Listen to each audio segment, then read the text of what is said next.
Break bread with Pierre in France's food capital. Shop the markets of Lyon with one of France's most famous chefs. And dine like a Frenchman in a back alley bistro as Pierre rolls into France's second city, this time on Pierre Franey's Cooking in France.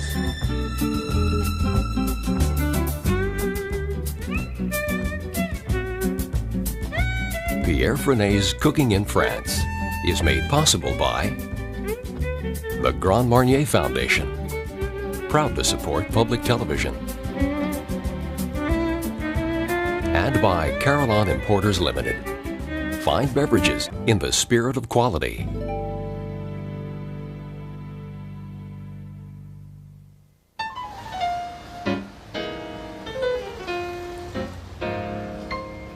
Lyon has long simmered in Paris's shadow, in every way except for one, eating. Lyon is France's belly, located on Europe's major north-south trade route. No other French city boasts such a wealth of home-style cooking, served in what are known as bouchons, inexpensive, hole-in-the-wall restaurants with wooden chairs and tables lined up in long rows.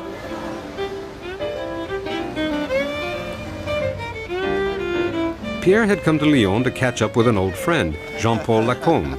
Lacombe is part politician, part businessman, and full-time chef, with an empire of 5 restaurants and counting.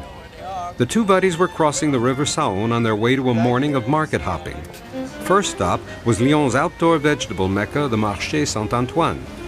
All the foods on this market came from the region. I see. And we have a lot of little producers who have just one is good for the strawberry, another one is good for the garlic, another one is good for the zucchini.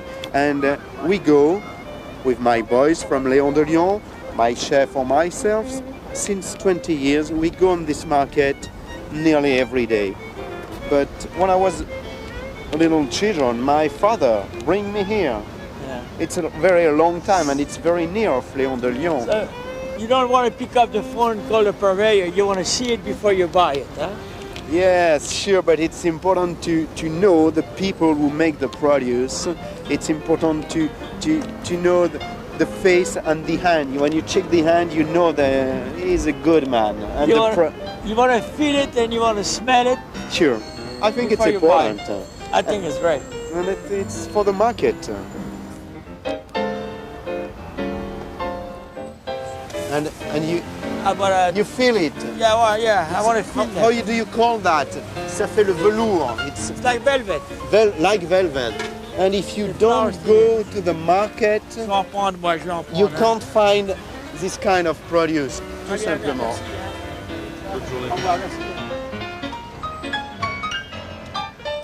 While vegetables are bought outside, Jean-Paul finds meat, cheese, and other necessities at Lyon's main indoor market, Les Halles.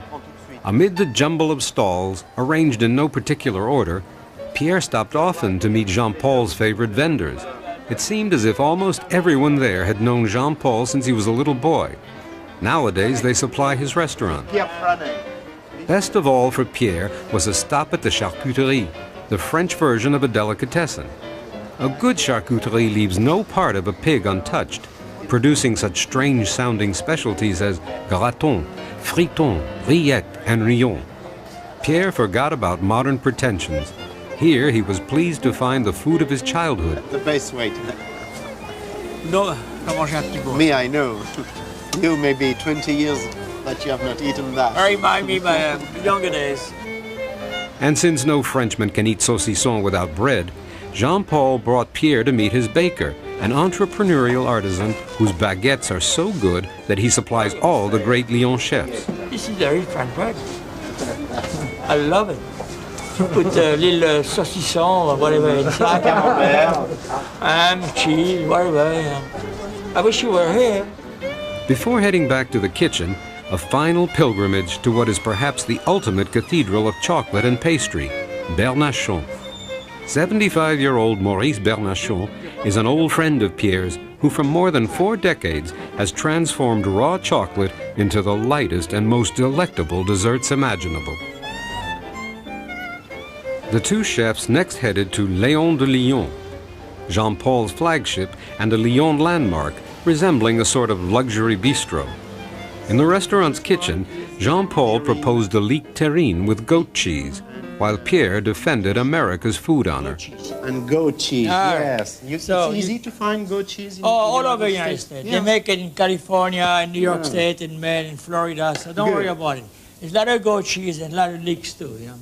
Oh, sure. I grow some in my garden too. So. Yes, you're lucky to have a garden near New York.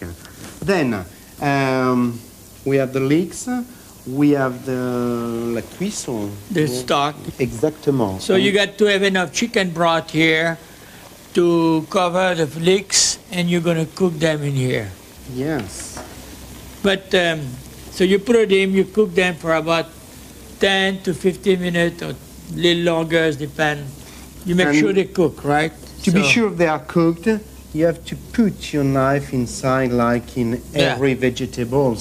Perdre le goût de la cuisson. No, I said, I understand that. Yeah. You understand? Yeah. Then, when they are cooked, and you have... Hey. Yeah, you got pressed leeks. And you can see they are well cooked. You know? Yeah. It's a masterpiece you're going to do for us. not a masterpiece, very simple. All right, so... Then you have to take the size nearly, I know it, but to help. All right, so you cut every leeks the same length, right? Nearly, voilà. So you got 1, 2, 3, 4, 5, 6, 7. Yeah, you got about 12 leeks here. Huh? You make them flat, and you build it up. That. Mm-hmm. Just I'm going to hand it to you. Yeah, okay, I want to help you. Sure, I need your help. Then, just something to think.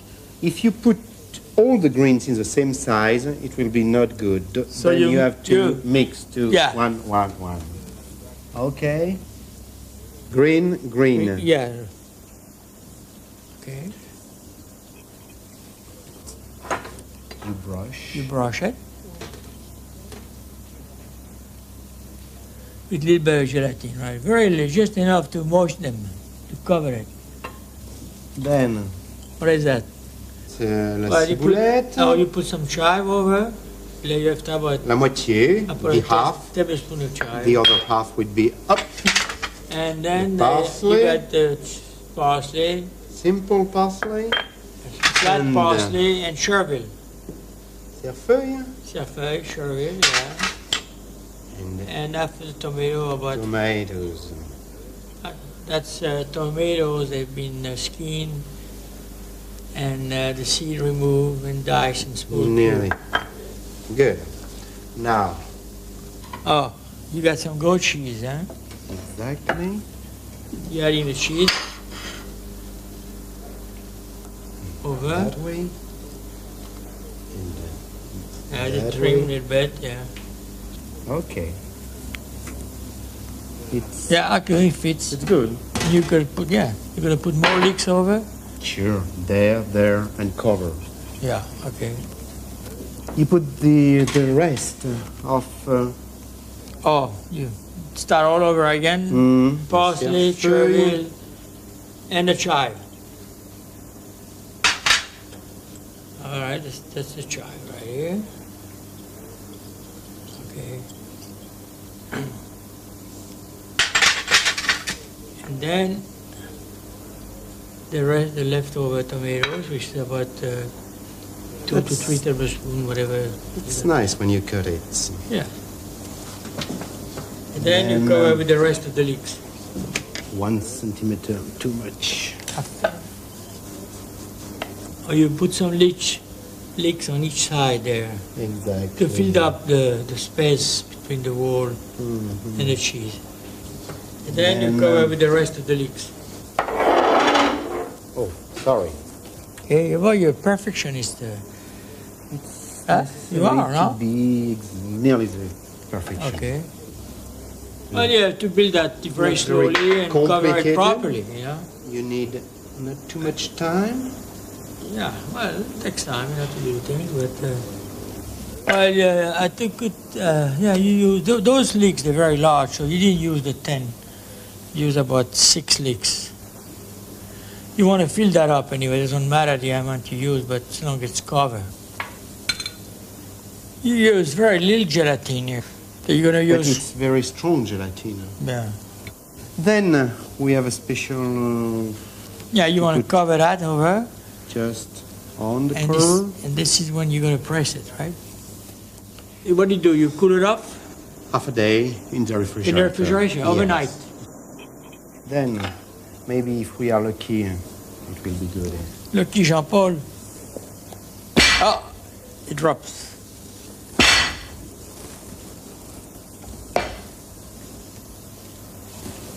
We are very lucky here. We are very lucky. Look at that, it's beautiful. Yeah. And then with a very Sharp knife. very good. Excuse me. Just. So you cut. That one is for souvenir. Yep. Okay. And the other one must be nice. Slowly, but dans un ménage avec an electric knife, it's better. And then, Okay, you put that in the center. there. Okay. And you're going to garnish it now? Yes, like we have explained you, it's a dish for the summer. It looks very nice. Good. And Over the truffles, you put some yes, vinaigrette too. if you want, it's okay. But it's better to be brine. Very good. Oh? Beautiful. The chance to cook in such a Lyon landmark inspired Pierre. After seeing Jean-Paul's masterpiece, Pierre illustrated his own trademark, the quick and simple style of the 60-minute gourmet. I'm going to do sauté calf liver with onions, lyonnaise, with my own style to it. I'm going to add some capers and a little bit of garlic. I'm going to deglaze that, my way. And now I'm going to start to prepare the onions. I need about 1 tablespoon of butter here. Okay, the pan has to be very hot.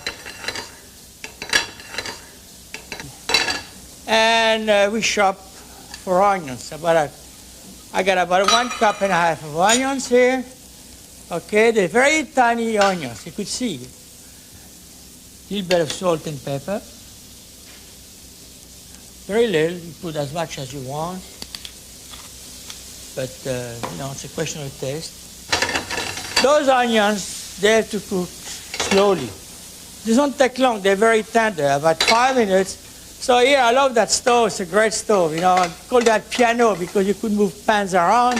So I'm gonna put that here, and it's gonna continue to cook. I wish I had a stove like that at home. Okay, now meanwhile, while it's simmering, cooking slowly, I have the liver. I got 2 slices of liver. I just put some salt and pepper on each side. Very little, not much. Turn them over like this. Again, a little more salt.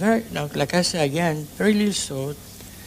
It's up to you, you put whatever you want. But personally, I don't like too much salt.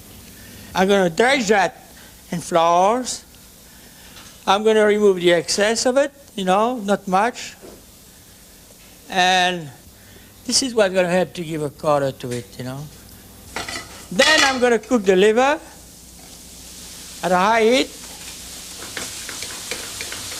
Okay, and this is going to cook liver is very good, very tender, especially the liver from Lyon, I tell you. It's beautiful liver,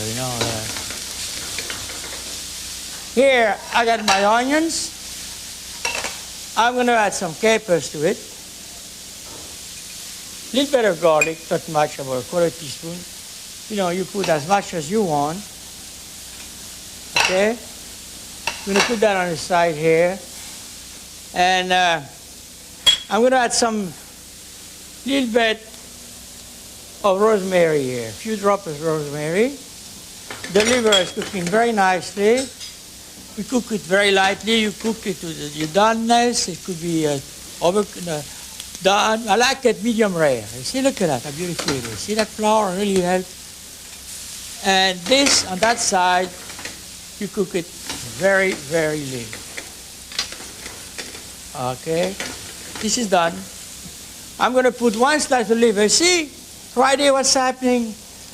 When you see that the moisture coming up to the top, that's means it's cooked. It's not rare, it's medium rare. I'm going to put that right here. And then I'm going to put a little bit of vinegar here, like this, see, very little.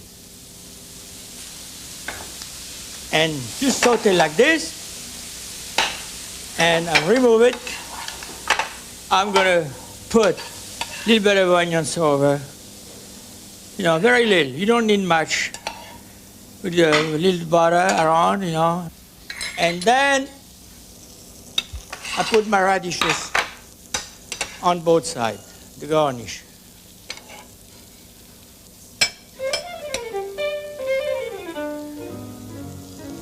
All right, and that's it. And Jean-Paul, you want to test it? Hey, Pierre, moi, I want to taste. Okay, you're This hungry? is an interpretation of the Lyonnaise kitchen. Well, you know, you taste it. You tell me. I know what it is. But the vinegar, the vinegar, and the onions. The capers, you know, for you. No? Yes, very good. Ah, you try it. See, you just cook, right? Oh, Voilà. Try the beans and the radishes. je peux manger tout? No, leave some for me because I want some. By now, the Lyonnaise juices were flowing. For dinner, Jean-Paul ordered up a mixture of traditional and modern. First, the leek terrine Jean-Paul had prepared earlier. Next, a cold lobster soup. Then, 2 updates of Lyonnaise classics. Poulard de Bresse, the queen of French chickens, followed by an amazing baked potato stuffed with pig's feet and served with a slab of foie gras. For dessert, the berries bought earlier in the day at the market reappeared, magically transformed.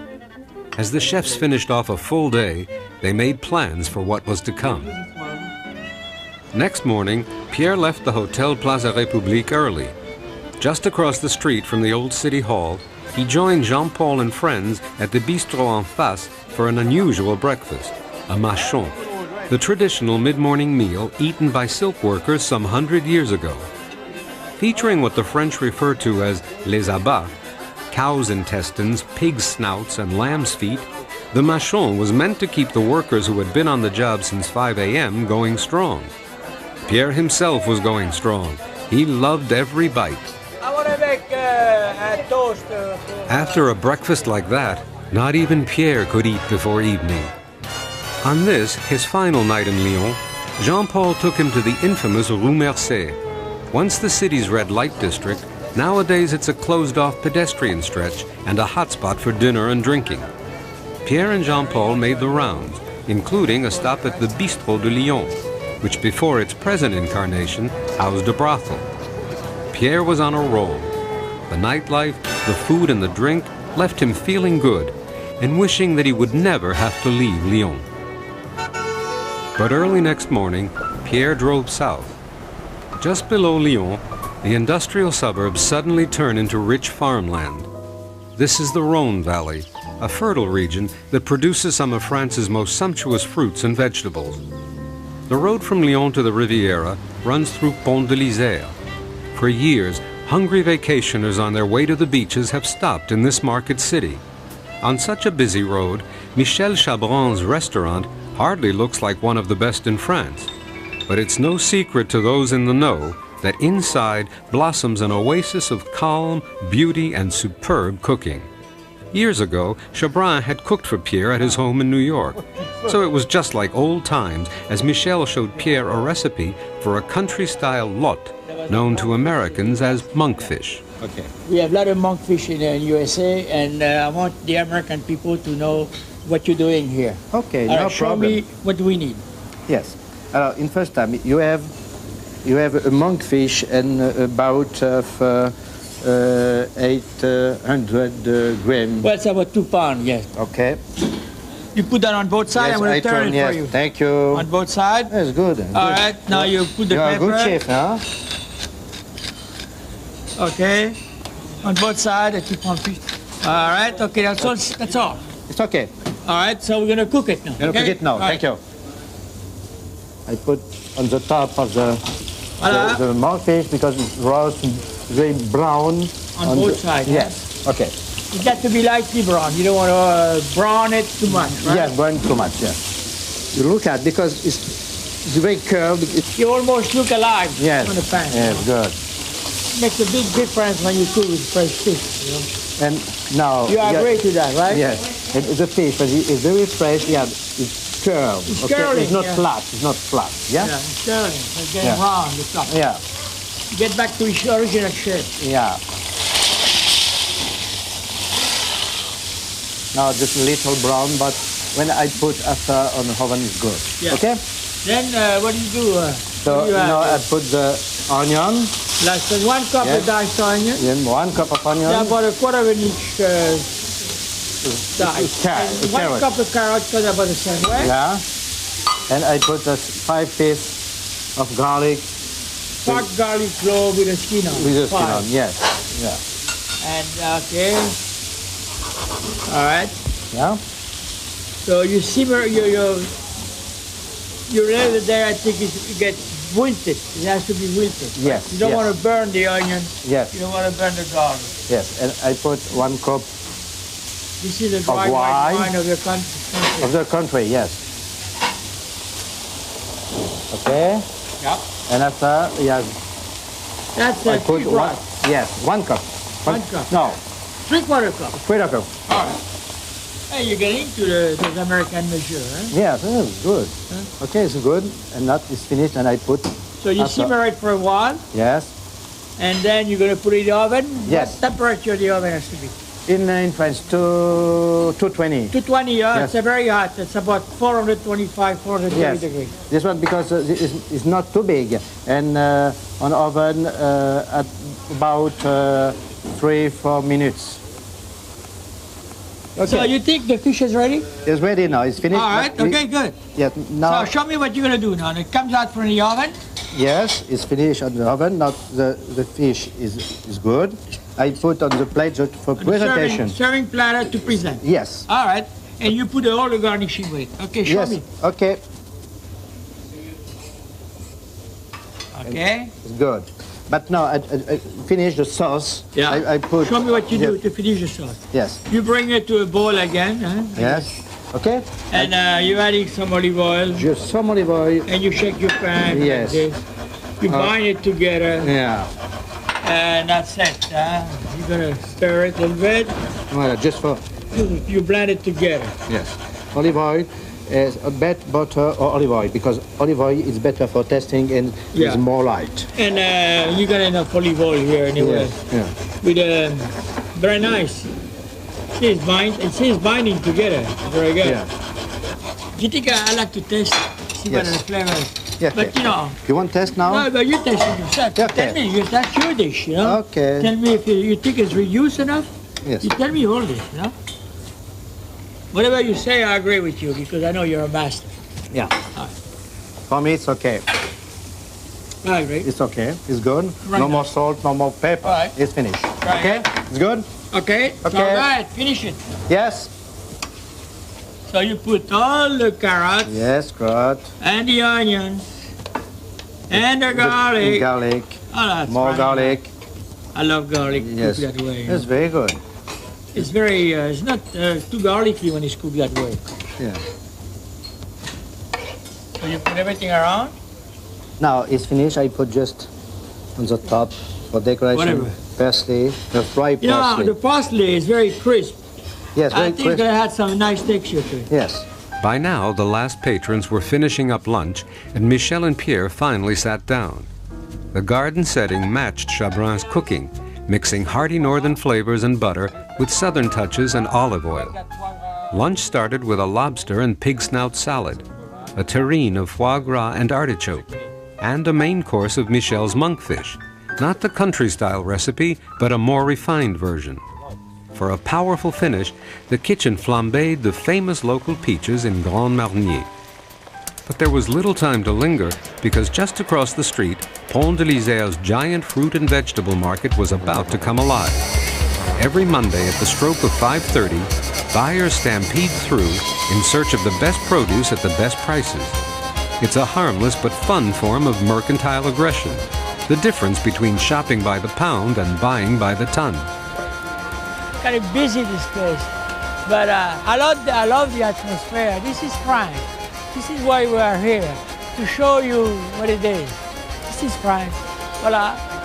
Before bidding farewell, Michel took Pierre high above the Rhone River, where rugged vertical hillsides produce some of France's best wine, Hermitage. Provence's perfumed countryside awaited.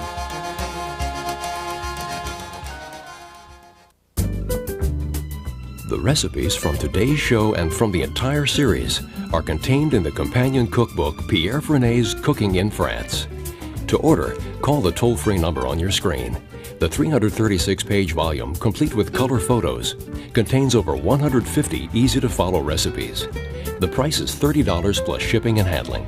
Please have your credit card ready when you call 1-800-358-3000. Pierre Franey's Cooking in France was made possible by the Grand Marnier Foundation, proud to support public television, and by Carillon Importers Limited. Fine beverages in the spirit of quality.